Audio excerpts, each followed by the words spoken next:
김학의 전 법무부 차관의 출국 논란과 관련해 공수처가 수사하는 1호 검사가 된 이규원 검사. 최근 이 검사는 SNS를 통해 자신과 관련된 수사나 재판에 대해 거듭 결백을 주장하고 있습니다.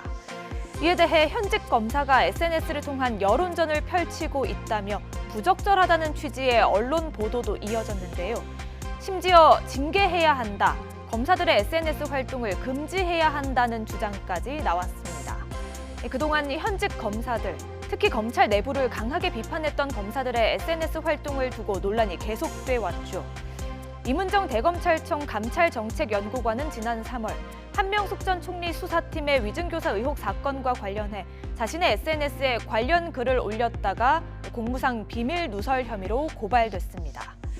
진혜원 서울동부지검 부부장검사도 지난 서울시장 보궐선거를 앞두고 특정 후보를 비방하는 게시물을 올렸다가 선거법을 위반했다는 등의 혐의로 고발당하기도 했습니다.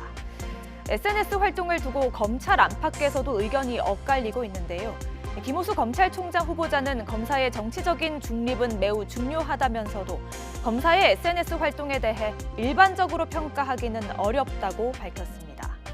박범계 법무부 장관도 지난 3월 공식적인 회의 내용 등을 특정 언론에 알리는 것과는 차이가 있다면서 표현의 자유 범위에 해당한다고 말했는데요. 다만 자신의 의중을 드러내는 데에 신중해야 한다고 당부했습니다.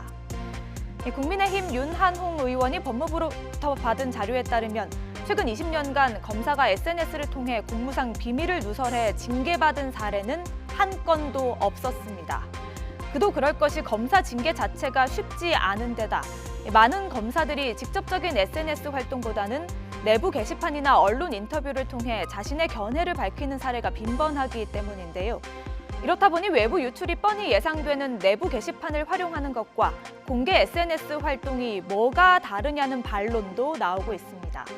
또 피의 사실을 입맛에 따라 언론에 유출하는 것이 더 나쁘다는 주장도 제기되고 있는데요. 그런가 하면 공개적으로 언론에 기고하거나 책을 펴내 유명세를 탄 검사들도 있었죠. 검사 출신인 금태섭 전 의원은 지난 2006년 현직 검사가 말하는 수사 제대로 받는 법이라는 제목의 글을 신문에 기고해 여론의 주목을 받았습니다. 하지만 이후 검찰 내부 비판으로 검찰총장의 경고를 받은 뒤 검사 옷을 벗었습니다.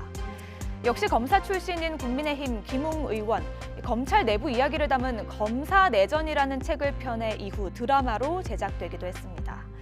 이처럼 검찰을 둘러싼 공방이 계속되는 가운데 공수처가 검사 비위를 조사해달라는 진정 사건들을 되레 검찰에 맡기며 논란이 커지고 있습니다.